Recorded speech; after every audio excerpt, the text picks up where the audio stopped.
Guys, me being an avid fan and watcher of the NBA game, the NBA has officially made it significantly harder to watch every game.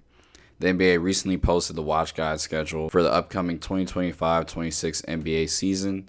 And as you can see, the NBA is spread across 5 to 6 different platforms, including NBA League Pass. Earlier last year, we knew the TNT deal with the NBA would not be renewed and that the NBA would be moving in a different direction. The NBA renewed their contract with Disney and agreed on a new partnership deal with NBC Universal and Amazon. This 11-year media deal agreement almost makes it impossible to tune into every. Streaming has mainly taken over traditional cable TV. Due to this, the NBA has moved in a different direction now to showcase their product predominantly on streaming services. The beneficiaries of this action are both the players and the NBA owners. NBA contracts have been inflated a lot due to new TV deals and other economic growth within the NBA and over the recent years. The partnership deals financially help owners / executives and media personalities who work for the streaming platforms immensely.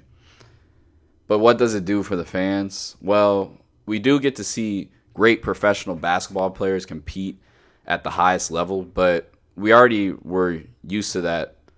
We were already able to do that before. We already used to be able to see that for way less. So what else do we get to see?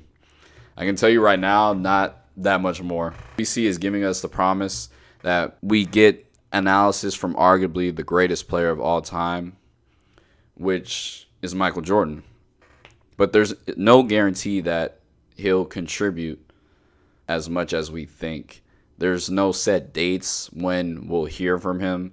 And so far as I know, it is possible we only hear his analysis maybe once out of the whole NBA season. So we get the promise of multiple new analyst voices as well, but we get no guarantee of how many times we hear from them or when we will hear from them. I think there should be something more for us, the fans, but we are able to watch games and hear from a lot of different analyst perspectives, but we were able to do that without having to sacrifice our dollars. Now, to have basically the same access we had last year, we have to pay almost double the price, and there are pros and cons for the NBA, but for the fans like me, all I see is cons. The pros of this is the NBA keeps expanding its brand.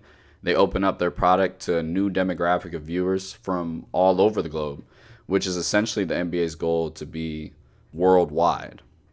They also, because of the CBA, dictate that the players received a fixed percentage of the league's basketball-related income, which is abbreviation BRI is what you would call it. And so this BRI increases.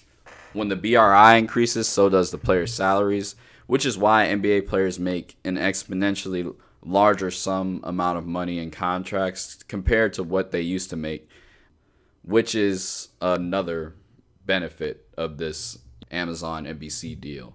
But flipping the other side of the coin, the NBA has to deal with, again, the conversation of ratings.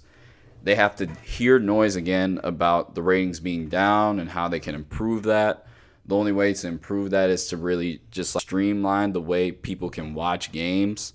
But the viewership always appears to be going down because of the multiple ways you can watch a game.